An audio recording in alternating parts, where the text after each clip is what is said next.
Ya, apakah perkaitan protein pembawa? Perkataan yang awak akan jumpa di sini ialah protein pembawa. Protein pembawa. Pada membran plasma dengan penyakit genetik seperti hyperkalemic paralysis HYPP pada kuda. Jadi ini satu pertanyaan soalan kebat, ya, yang mungkin akan dibincangkan secara tak langsung ataupun mungkin tidak, ataupun mungkin awak kena Google lah, kena Google, kena cari lah, kena self explore, ya, kena explore sendiri.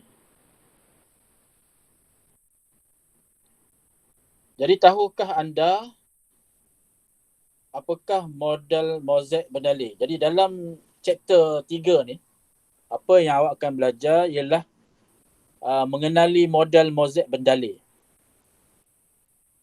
Mungkin awak rasa macam asing sikit lah nama ni, ya. Tapi sebenarnya kita nak cerita tentang membran plasma. Ya, membran plasma. Dalam bab 2, kita buat recall. Kita ingat semula. Antara struktur yang perlu awak labelkan ialah membran sel, ya, ataupun membran sel juga dikenali sebagai membran plasma. So kalau jumpa membran plasma, maknanya dia sinonim dengan membran sel, benda yang sama. Cuma istilah saja. Ya, membran plasma is equal to membran sel, adalah sama dengan membran sel. So dalam bab 3 ni, kita akan melihat struktur membran plasma tu secara terperinci. Maknanya, struktur membran plasma perlulah awak lukis dan label. Nantilah lepas ni, ya. Kemudian dia punya struktur tu, dia punya nama dia tu ialah model mozaik berdalih. Yang ni kita akan lihat. Yang pertama. Yang kedua, selepas kita dah lukis, kita label, kita nak tengok ciri bahan yang dapat merentasi dia. Kalau kita flashback balik, ya, nota awak tu yang bab 2, ya, struktur membran plasma ataupun membran sel, kita bahagikan kepada 3, ya, kolom. Kolom yang pertama gambar dia lah, gambar membran plasma tu. Yang kedua struktur dia ataupun komponen yang berada di dalamnya. Yang ketiga fungsi dia. Jadi fungsi membran plasma ni, dia punya kata kerja dia, work dia ialah membenarkan, ya, membenarkan. Keyword dia, ya, orang putih kata to allow, ya, to allow, membenarkan. Membenarkan siapa? Membenarkan bahan merentasinya, sama ada nak masuk ke dalam sel ataupun nak merentasi keluar sel, ya. Jadi membran plasma tu fungsi dia ialah membenarkan. Bila membenarkan, dia ada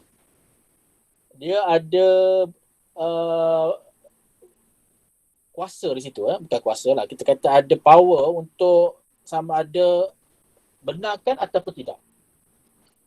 Kalau kita kerja lah, dari segi pekerjaan di sekolah ataupun di mana-mana institusi, ya, pintu pagar sekolah kita, saya ambil ni analogi, ya, yang boleh membenarkan masuk ialah jaga sekolah. Nah, jaga ni dia boleh buka pintu, dia boleh tutup pintu pagar tu ataupun gate tu. Jadi kita umpamakan membran plasma ni seperti jaga, yang bertugas membenarkan ataupun tidak membenarkan. Siapa yang boleh masuk, siapa yang tak boleh masuk.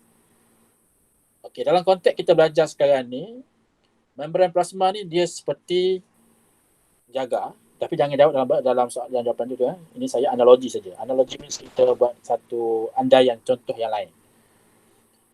Maknanya membran plasma ni dia membenarkan bahan tertentu merentasinya ataupun menghalang daripada merentasinya. Itu yang kedua. Yang ketiga ni, apakah contoh proses pengangkutan pasif dan aktif dalam sel. Jadi ada dua jenis pengangkutan. They have two type of transportation. Ada dua jenis pengangkutan. Pertama, passive transport. Ataupun dipanggil pengangkutan pasif. Yang kedua, pengangkutan aktif. Active transport. Jadi kita akan belajar ada dua jenis pengangkutan ni yang merentasi membran plasma. Sama ada jenis aktif ataupun pasif. Itu yang ketiga. Yang keempat, bagaimanakah anda boleh mengaplikasikan konsep pergerakan bahan dalam kehidupan harian? Ya, maknanya aplikasilah. Kita akan belajar bahan-bahan yang tertentu dia boleh merentasi membran plasma dengan cara yang tertentu, sama ada aktif ataupun pasif, ataupun sebaliknya ya, keluar, sama ada dah masuk keluarlah kan. Jadi kita akan lihat bagaimanakah teori tersebut kita nak apply, kita nak gunakan dalam kehidupan kita. Ya. Mungkin ianya lebih dekat dengan kita lah kalau kita boleh gunakan. Ya. Jadi ini sebagai mukadimah lah kepada kita punya bab 3.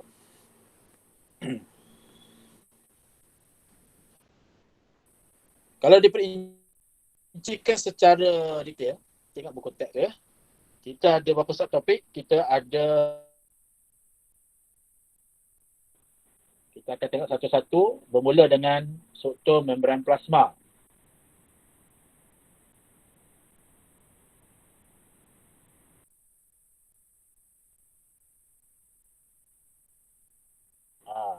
Kepada subtopik yang pertama. Sub-sub lah maksudnya. Kenapa perlunya pergerakan ni? Kemudian kita akan lihat komponen membran plasma dan fungsinya berdasarkan model mozaik bendalih. Yang ketiga, lukis dan label komponen membran plasma berdasarkan model mozaik bendalih. Dan yang keempat, menghuraikan ketelapan membran plasma. So mungkin untuk hari ini kita akan tengok 3.1 ya. Kita akan tengok 3.1 struktur membran plasma. Kita akan pergi satu-satu ya. Yang kedua, ketiga, keempat tu kita akan pergi ke next class lah ya. 3.1 struktur membran plasma. Keperluan untuk menjawab topik sub-sub topik kepada yang pertama.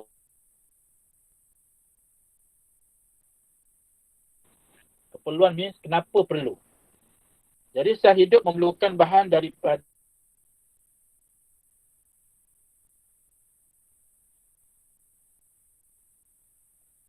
kita makan nasi. Ya, kita makan nasi. Nasi tu ada kanji. Kanji tu last sekali nak belajar dalam bab pencernaan akan menghasilkan glukosa dalam usus kecil. Glukosa tu diperlukan untuk menghasilkan tenaga. Maka sebelum tenaga tu dihasilkan, glukosa tu perlu diangkut. Nak angkut ke mana? Ke tisu badan, ke otot. Maka glukosa tu perlu merentasi membran plasma. Jadi salah satu daripada mengapa kita perlu kepada ataupun kenapa perlunya pergerakan bahan, contohnya glukosa, untuk merentasi membran plasma ialah untuk meneruskan survival kita, kehidupan. Dia kata sini, pada masa yang sama proses metabolisme dalam sel menghasilkan bahan buangan yang perlu disingkirkan. Kita ada buat proses penyahtinjaan. Kalau masih ingat masa sains tingkatan 2. Belajar sains tingkatan 2. Tajuk pencernaan makanan. Jadi penyahtinjaan. Nyahtinjaan means kita nak singkirkan najis. Kan? Kita makan, najis akan dibuang. Jadi dia perlu disingkirkan daripada sel. Kalau tidak, dia akan jadi toksik dalam badan kita. Kan? dia akan menjadi racun daripada badan kita kalau najis tak keluar. Air kencing tak dikeluarkan. Peluh tidak dikeluarkan. Bahan kumuh tidak dikeluarkan akan menyebabkan efek. Kan? Cuba kita bayangkan kita tak buang air besar selama 5 hari. Mungkin kita tak dapat nak bayangkan lah. Kalau kita pernah ada pengalaman, kita dapat sikit lah ya, ilmu tersebut, pengajarannya ya. Mana betapa kita tidak selesa, kita tidak sihat, kita tidak dapat nak buat kerja lain, perut kita sakit dan macam-macam lagi. Ya. Sehingga ada satu penyakit dipanggil hemorrhoid. Hemorrhoid means penyakit buasir. Kalau pernah dengar penyakit buasir. Penyakit buasir ni artinya dia punya rektum dia, itu di bahagian hujung dubur, rektum tu dia tak boleh nak mengecut untuk menolak najis. Dia sakit perut nak buang besar, tapi dia tak boleh nak keluarkan tinja tu. Jadi benda tu tersangkut. Benda tu ialah najis lah. Jadi proses penyingkiran itu tidak dapat lakukan, ia memberikan kesan kepada kesihatan seseorang tersebut ya. Soalan ditanya di sini, kalau tengok buku teks ni, apakah bahan-bahan keperluan? Macam-macam lah. Dan juga bahan buangan daripada sel. Jadi kena jawab lah ni. Apakah bahan yang diperlukan, apakah bahan yang dibuang. Bagaimanakah bahan-bahan ini bergerak masuk dan keluar daripada sel? Mesti ada proses dia. Mesti ada dia punya transportation dia. Dan ini kita akan belajar ya.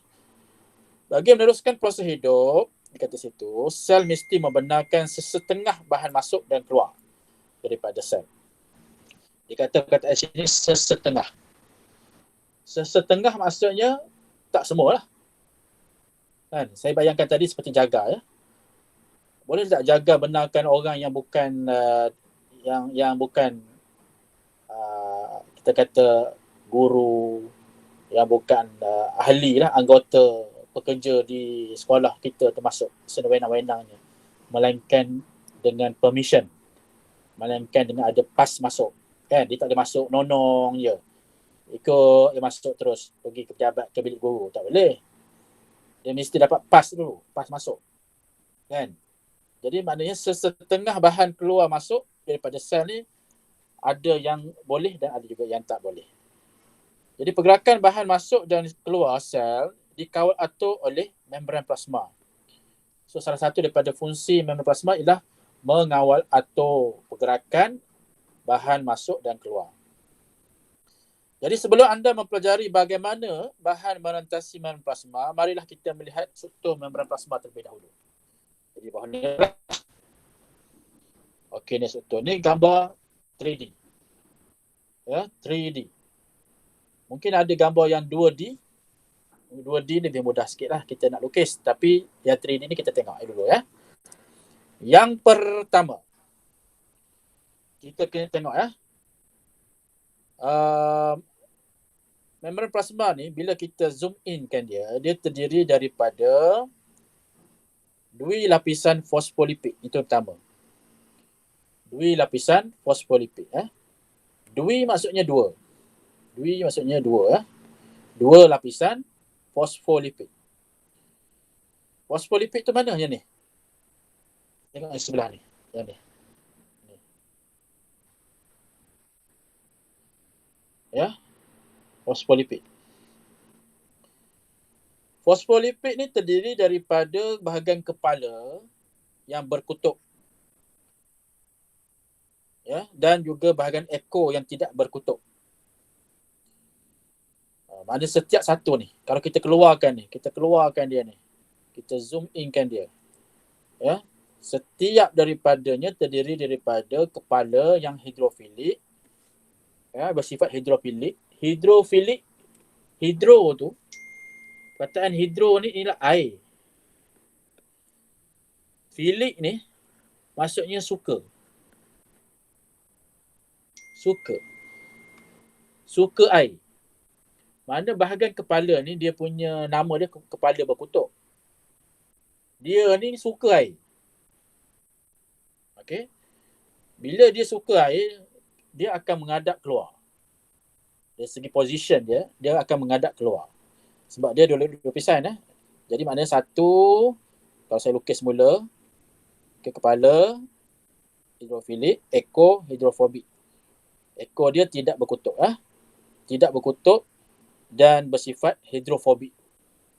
Fobik, fobia. Dari perkataan fobia, fobik, fobia. Fobia ni maknanya takut. Apa benda yang awak fobia? Awak fobia kepada katak contohnya. Tak? Nampak katak geli. Nampak lipas lompat lari. Nampak cicak menjerit. Mana awak fobia. Jadi fobik takut air. Bila dia takut air, dia duduk dalam. Nyorok. Itu lapisan pertama. Lapisan kedua, maknanya ini satu position dia. So bila dia susun macam ni, kita panggil dia dui lapisan. Dui. Lapisan fosfolipid. Satu fosfolipid terdiri daripada kepala berkutub yang bersifat hidrofilik dan ekor yang tidak berkutub bersifat hidrofobik. Harap faham situ ya. Itu baru satu lah. Satu. Lapisan dui lapisan fosfolipid. Yang kedua, apa yang membina membran plasma ni ialah dia terdiri juga daripada protein. Ada dua jenis protein yang utama. Yang pertama kita panggil protein pembawa. Carrier protein. Protein pembawa. Yang kedua ialah protein liang. Protein liang ataupun pore protein. Pore tu liang. Beza antara protein pembawa dengan protein liang ni dari segi rupa dia. Fizikal dia. Kalau liang ni kita tengok dia ada terusan. Dia ada macam satu lorong khas yang terus saja. Dalam dia tu straight ya. Tetapi protein pembawa ni mungkin bentuk dia boleh berubah. Nanti kita bincang lebih lanjut lah dari segi protein pembawa. Itu yang kedua. Pertama tadi dui lapisan fosfolipid. Yang kedua protein. Jenis protein itu ada dua yang terbenam, iaitu protein pembawa dan protein liang. Yang ketiga iaitu dipanggil glycoprotein. Glycoprotein ni terdiri daripada glycogen campur protein. Dia kombinasi. Yang ni Ini glycoprotein. Dan dia punya ni lah. Dia punya molekul kimia dia. Satu lagi glycolipid. Ini glycolipid Glycolipid. Jadi campuran daripada glycogen dan juga lipid. Okey. Yang kelima ialah kolesterol. Okey, kolesterol. Nampak kolesterol ni kedudukan dia berada in between. Di antara dui lapisan fosfolipid tu. Dia berada situ. Kita akan tengoklah kenapa dia berada di situ, position dia begitu. Kita akan secara detail nanti Jadi bentuk ni dipanggil sebagai model mozaik bendalih. Cuba sebut sikit. Model mozaik bendalih. Saya buat nota saya sebagai MMB. Model mozaik bendalih. Dalam jawapan jangan awak tulislah MMB tu MMB tu untuk nota kita je, untuk ringkaskan je. Tapi dalam penulisan sebenar kena tulis nama penuh lah. Model mozaik bendalih. Jadi molekul protein terapung dalam dui lapisan fosfolipid membentuk satu corak mozaik. Mozaik yang sentiasa berubah-ubah. Perkataan berubah-ubah ni bahasa lebih canggih sikit ialah fleksibel. Bahasa canggih sikit lah, fleksibel. Berubah-ubah. Maksudnya dia tak tetap. Dia tak tetap lah. Dia tak rigid. Tak rigid. Okey. Jadi kalau kita tengok benda ni, dia buat pembahagian tu, dia bagi kepada luar sel, ni bahagian luar sel, kemudian cytoplasma. Saya suka untuk melukis mula soto. Cuba tengok gambar yang saya lukis. Ni abaikan. Okey, kita tengok sel. Katakan ni sel haiwan.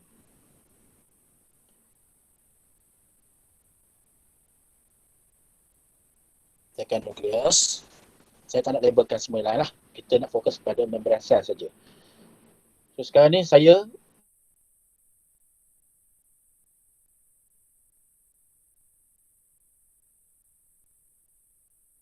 plasma. Saya sebut dah tadi, kataan sel tu samalah dengan plasma. So yang inilah daripada sini, kita nak keluarkan dia tu, kita zoom inkan dia. Itulah terhasilnya model mozaik bendali. Ya, kalau kita lukis, so bila kita lukis satu ni kepala yang apa? Berkutub ya. Kepala berkutub. Kemudian ekor tidak berkutub. Ini saya lukis yang 2 dimensi ya. Kemudian kita terbalikkan dia. Okey. Kemudian kita kena lukis protein, katakan saya lukis itu protein liang. Okey, protein liang. Kemudian sambung lagi. Kita sambung lagi.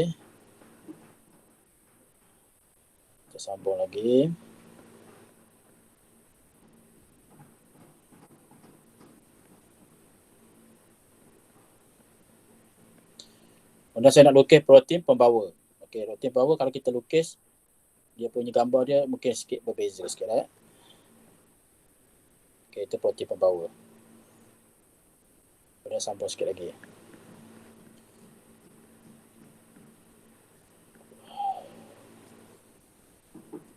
Okey.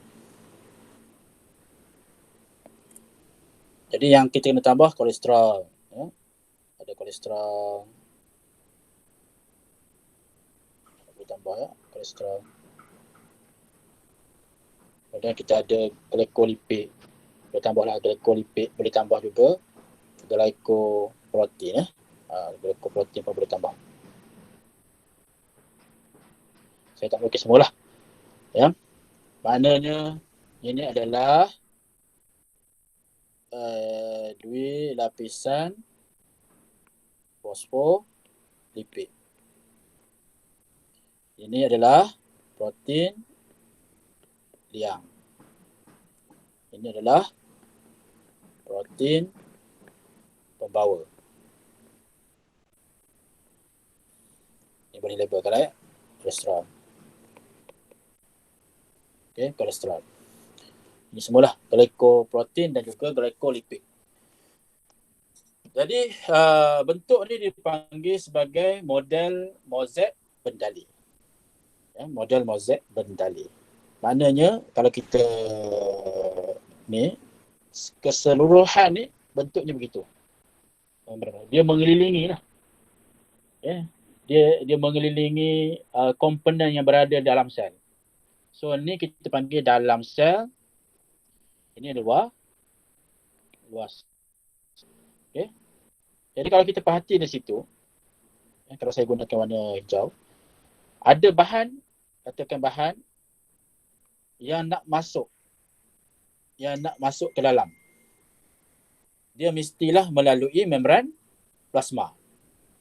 Ya. Jadi bahan-bahan ni kita akan bincangkan lepas ni ya, dari segi pengangkutan. Untuk yang setakat ni ialah kita bincangkan tentang struktur dulu. Struktur membran plasma. Ya. Satu gambar ni saya share pada awak nanti dalam grup ya. Masa lukis ni. Don't worry. Yang buku teks tadi ya. Setakat ni boleh tak? Bismillah.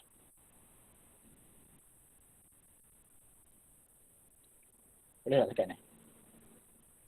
Boleh cikgu. Mudah ya Bayu lah. Contohlah kan, mudah kacang ya. Sempoi ya bayu ni ya. Kena baca lah ya. Kena baca banyak kali. Kena baca 2-3 kali ya. Baca. Di mana tak faham, underline. Okay, kita nak tengok secara lebih terperinci tentang struktur mozaik tadi. Setiap molekul fosfolipid terdiri daripada bahagian kepala berkutub, saya dah sebut tadi, yang bersifat hidrofilik, iaitu tertarik kepada air. Tadi saya sebut suka air kan. So samalah tertarik. Tertarik means dia sukalah. Tertarik. Macam awak tertarik kepada biologi ya. Awak tertarik kepada biologi. Sukanya biologi ni. Suka biologi tak apa tak ada masalah. Yang kedua, bahagian eko yang tidak berkutub yang bersifat hidrofobik, yang tidak tertarik kepada air. Tak tertarik. Okey, ataupun tidak suka air. Bahagian kepala molekul fosfolipid di lapisan luar menghala ke arah bendalir di luar sel. Sementara bahagian kepala fosfolipid lapisan dalam menghala ke arah cytoplasma. Tadilah bahagian luar dengan bahagian dalam. Bahagian eko molekul fosfolipid bagi kedua-dua lapisan menghadap antara satu sama lain. Sebab dia takut. Fobik. Dia berselindung duduk dalam. Terdapat pelbagai jenis molekul protein yang terbenam. Saya dah sebut tadi. Sama ada separa, ada yang terbenam separa, ada juga yang sepenuhnya di dalam membran. Molekul-molekul protein ini berselerak. Dia berselerak secara meluas di antara dua lapisan fosfolipid. Molekul protein yang mempunyai liang atau terusan disebut sebagai protein liang. Manakala molekul protein yang berfungsi sebagai pembawa disebut sebagai protein pembawa. Okey ya. Ini kalau tengok lensa biologi ni boleh baca sendirilah. Ini contoh-contoh yang diberikan oleh beberapa tokoh ya. Itu boleh dapatkan maklumat lanjut dalam Google. Okey, bagaimana yang dikatakan protein pembawa dan juga protein liang dia punya fungsi dia Kalau kita tengok analogi ni gambarkan seperti dalam buku ni. Kita tengok dua picture, 1, 2 Okey, kemudian ada bahagian luar sel cytoplasma. Katakanlah ada bahan yang nak masuk ke dalam sel. Okey. Saya nak sebut sini bahan yang nak merentah masuk ke dalam sel ni, dia bergantung kepada beberapa faktor. Yang pertama, saiz molekul. Saiz molekul. Saiz molekul yang besar atau molekul yang kecil. Kita kena tanya. Kalau molekul tu bersaiz besar, sudah tentulah dia nak masuk ke dalam sel, nak merentasi sel, dia perlu melalui pintu. Pintunya adalah sama ada protein liang ataupun protein pembawa. Dua pintu ni. Artinya dia tak boleh merentasi membran plasma dengan mudah. Kerana faktor saiz. Yang mudah macam mana? Molekul yang saiz kecil. 1. Yang kedua, apa yang kita perlu tanya, adakah dia bercas ataupun tidak? Adakah molekul tu bercas? Tahu tak cas? Charge. Siapa tahu charge? Charge ni ada positif, ada charge negatif kan? Ada yang tak bercas lah, neutral. Tapi kalau disebut charge, artinya positif ataupun negatif. Ada molekul yang bercas, seperti ion lah. Kan? Ada bahan yang berion. Seperti, kita ambil contoh, natrium, ion kalsium, ion magnesium, ion aluminium. Semua nama logam-logam tu yang bercas, kita kena tanya. Jadi kalau molekul tu bercas, dia pun perlu melalui protein pembawa ataupun protein liang. Kita kena tengoklah. Kita akan decide nanti. Ini kena betul-betul jelas ni. Yang ketiga, adakah dia bahan yang tidak bercas ataupun tidak berkutub? Berkutub ataupun tak berkutub? Berkutub ataupun tidak? Yang tak berkutub seperti air. Air tidak berkutub. Istilah kutub tak kutub ni kena tengok nanti. Mungkin awak belajar juga istilah kutub ni dalam kimia, dalam subjek kimia. Tapi itu kita kena synchronize lah. Synchronize dengan biologi. Okey, kita tengok dulu buku teks ni ya. Yang gambar 1 dan 2 ni tadi. Yang pertama, kalau kita dapati 1, 2, 3, 4, 5 molekul yang berwarna kuning ni, dia besar. Ya. Jadi dia nak meresap masuk, ataupun saya guna istilah merentasi, cross the border, merentasi sepadan ni, dia melalui protein liang. Macam liang. Ada pula yang di sebelah kedua ni, gambar kedua ni, dia melalui protein pembawa. Protein pembawa. Kalau kita lihat ni, ada keperbezaan di situ. Mungkin kita tak nampak perbezaan. Kita hanya nampak perbezaannya pada bilangan molekul. Ini ada 5. Di sini ada banyak. Tu 2, 3, 4, 5, 6, 7, 8, 9. Ini 5. Yang gambar pertama ni dia guna protein liang. Ini guna protein pembawa. Yang itu yang kita nampak beza. Yang lain kita nampak sama je. Mungkin kita tak faham lagi. Cuma gambar ni sebenarnya tujuan dia menumpukan model sajalah. Untuk menunjukkan bahawa kedua-dua protein ni fungsi dia ialah dia mengangkut bahan. Mengangkut. Ataupun dia merupakan protein yang membenarkan molekul masuk ke dalam sel. Ya. Saya sebut dalam lah sebab daripada luar. Sebab daripada luar ke dalam. Arrow ni menunjukkan arah. Arrow tu menunjukkan arah dia daripada mana ke mana. Kalau arrow tu ditunjuk sebaliknya, maknanya dia meresap keluar lah. Sekarang ni tunjuk meresap masuk. Jadi gambar ni nak beritahu tentang fungsi secara umum kedua-dua protein ni dia membenarkan bahan tertentu merentasi membran plasma. Itu ya. Okey. Di situ dijelaskan setengah protein dan lipid. Okey, dia dah bagi dah contoh. Protein dan lipid mengandungi rantai karbohidrat yang terlekat padanya dan disebut sebagai glycoprotein dan juga glycolipid. Seperti dalam model tadilah, model yang ditunjukkan di awal tadi. Glycoprotein dan glycolipid bertindak sebagai molekul reseptor. Reseptor dalam bahasa Inggeris kita panggil receive, orang yang menerima, individu yang menerima, receive. Kalau di hotel kita ada reception counter. Orang yang menerima tu dipanggil receptionist.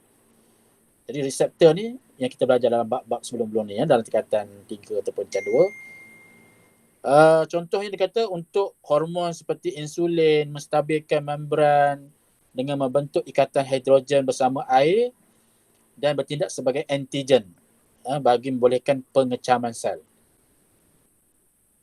Itu antara fungsi glycoprotein lah dan juga glycolipid. Terdapat juga molekul yang dikenali sebagai kolesterol. Apa fungsi kolesterol ni? Daripada perkataan kolesterol, K itu kuat. Dia menjadikan dui lapisan tu kuat. Ya, ataupun lebih fleksibel dan kurang telap terhadap bahan larut air seperti ion. Ion ni dia kurang telap terhadap air. Dui lapisan fosfolipid, protein dan juga kolesterol tidak statik. Statik maksudnya tidak bergerak, tidak mana setempat. Tetapi membentuk satu struktur yang dinamik.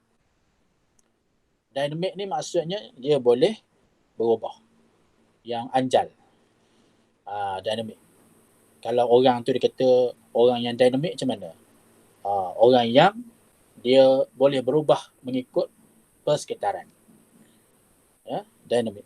Dan fleksibel. Itu ciri dui lapisan fosfolipid, protein dan kolesterol. Ataupun dengan kata lain, membran plasma ni dia bersifat dinamik dan fleksibel. Sebab apa dia dinamik dan fleksibel? Kerana dia boleh berubah-ubah mengikut keadaan. Tanpa memutuskan ikatan dia. Tak sampai tak putus. Dia tak putus lah. Tapi dia boleh berubah.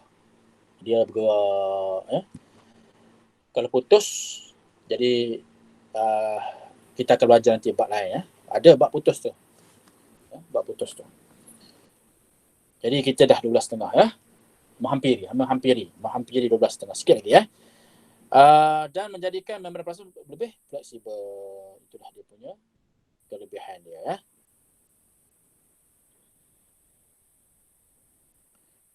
Dan ini diakhirkan dengan sifat ke-8 membran plasma. Sifat ke-8. Macam mana dikatakan ke-8?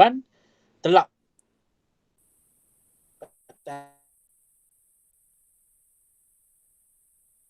Membenarkan bahan itu bergerak merentasi secara bebas.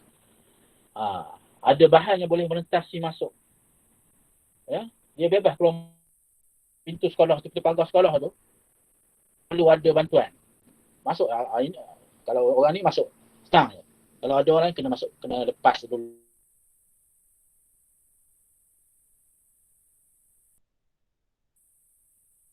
Baru boleh masuk. Ya, ada yang mudah. Jadi perolehan telak.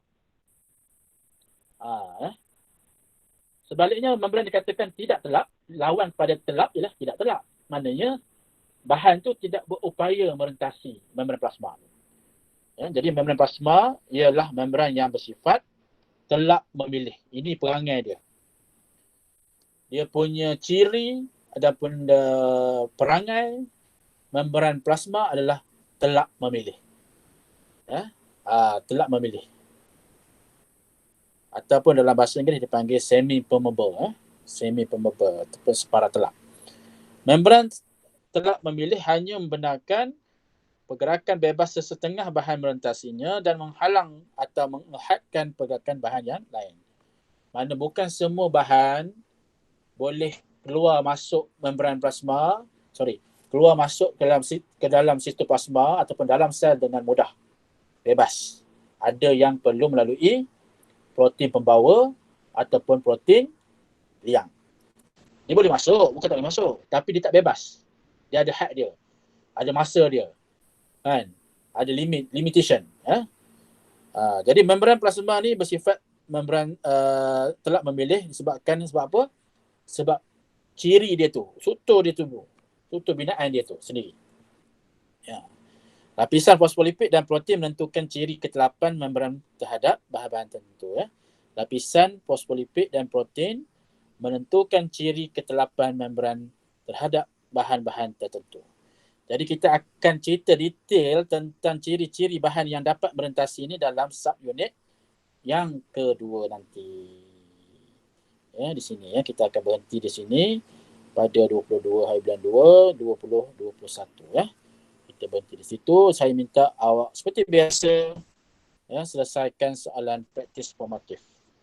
Ya. Ada 4 soalan tersebut ya, cuba jawab ya. 4 soalan dan selesaikannya bila? Sehingga pukul 12 malam. Bila? Malam ni. Boleh ya, Syamilah ya? 12 malam ni. Cubalah. Ya, kalau tak faham tanya. Saya tengok setakat ni tak ada orang tanya. Setakat ni saya tak menerima pertanyaan. Yang saya terima sama ada awak dah hantar ataupun awak tak hantar. Itulah. Tak ada lah tanya cikgu macam mana ni. Tak ada lah maknanya. Saya hantar maknanya awak faham lah. Ya. Unless saya tegur dalam latihan tersebut. Ya. Baik. Ada soalan setakat ni? Setakat kita belajar 3.1 ni. Ada soalan?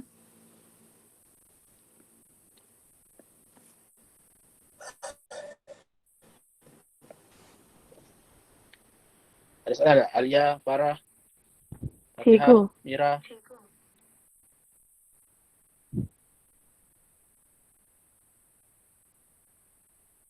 Boleh dekat. Farah, Alia. Apa dia Alia? Yang kepala berkutuk tu, lukisan tu dia memang kepala dia kena rapat-rapat Susunan dia. Dari segi binaan dia rapat. Dia sebenarnya dia rapat itu seperti kalau kita belajar bab zarah dulu, pekerja lah ya. Cuma dia diasingkan kalau ada protein lah. Protein liang ataupun protein pembawa yang maknanya yang memisahkan antara kepala berkutub tu lah. Ya. Tapi kalau ekor tu dia renggang lah sebab ekor tu dia tak kapit, tak rapat. Tapi bagi kepala tu dia rapat. So maknanya kalau segi lukisan tu, bila lukis seperti mana yang saya lukis tadi lah. Tapi saya lukis tadi mungkin ada cacat sikit lah yang saya lukis tadi ya. Sebab sebenarnya patutnya susunan dia tu dia kena rapat lah. Dia punya bahagian kepala berkutub. Kepala berkutub tu dia kena rapat. Okey. Boleh ya? Ada lagi soalan? Orang lain? Tuan Jaya? Boleh? Boleh, okey. Syamilah? Boleh. Okey, kalau tak ada apa, saya ucapkan terima kasih kepada semua yang hadir untuk kelas Google Meet selama 1, 2, 3, 4, 5, 6. 6/13 ya. Jadi mudah-mudahan apa yang saya sampaikan hari ini memberikan manfaat kepada awak dan memberikan pencerahan lah. Semua sedikit saja pesanan saya sebelum kita nak mulakan nak belajar lah. Satu kita study dulu sikit. Kita study dulu.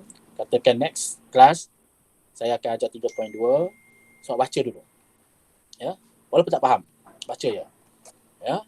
Daripada situlah akan melahirkan ataupun akan menunaskan ataupun menghasilkan sedikit kefahaman. Jadi bila saya masuk untuk ajar tu, dia akan jadi berkemahkan lagi kefahaman awak. Sekiranya awak misunderstanding, di situ akan boleh dibetulkan. Dibetulkan. Itulah kaedah dia. Kalau istilah bahasa Inggeris kita kata one step ahead. Satu langkah di depan. Sebagai student yang proaktif, dia kena one step ahead daripada cikgu. Ya, cikgu dah ajar 3.1, awak dah baca 3.2. At least lah, paling kurang ya. Kalau lebih lagi baguslah. Paling tidak pun 3. Kalau awak tak baca lagi, jadi bila cikgu ajar, awak akan jadi macam baru nak start. Itu kalau awak join. Kalau awak tak join terus, lagi terus. Lagi masalah ya, lagi masalah dan seterusnya. Dan ni akan bertindang berbawa makin banyak. Jadi kita akan burden of work tu akan bertambah. Ya, kalau kita tidak follow apa yang cikgu ajar. Ya, misunderstanding pun semakin besar. Misconception pun berlaku. Jadi itulah, sebab tu kita kena ada istilah putih kata keep in touch. Sentiasa ada connection. Kalau lose connection, jadi kita tak ada coverage, jadi maknanya kita akan berlaku banyak masalah. Jadi kalau kapal terbang tu terhempas. Mungkin kalau hilang daripada radar, tak dapat dikesan, mungkin terhempas, mungkin di hijack atau sebagainya. Jadi maksud saya situ ialah kena sentiasa ada join kelas lah. Beritahu kawan-kawan. Ya, kalau ada masalah, khabar lah. Ya, cikgu saya tak dapat datang kelas hari ini kerana buasir. Contoh, buasir. Saya sebut buasir tadi ya. Baik, jadi kita berhenti di situ. Kita jumpa lagi insyaAllah pada hari Rabu. Hari Khamis. Itulah hari Khamis. Kalau tak ada masalah, kita akan kumpul pada hari Khamis. Sekian saja. Assalamualaikum warahmatullahi wabarakatuh. Terima kasih, Cikgu. Sama. Terima kasih, Cikgu. Terima kasih, Cikgu. Sama.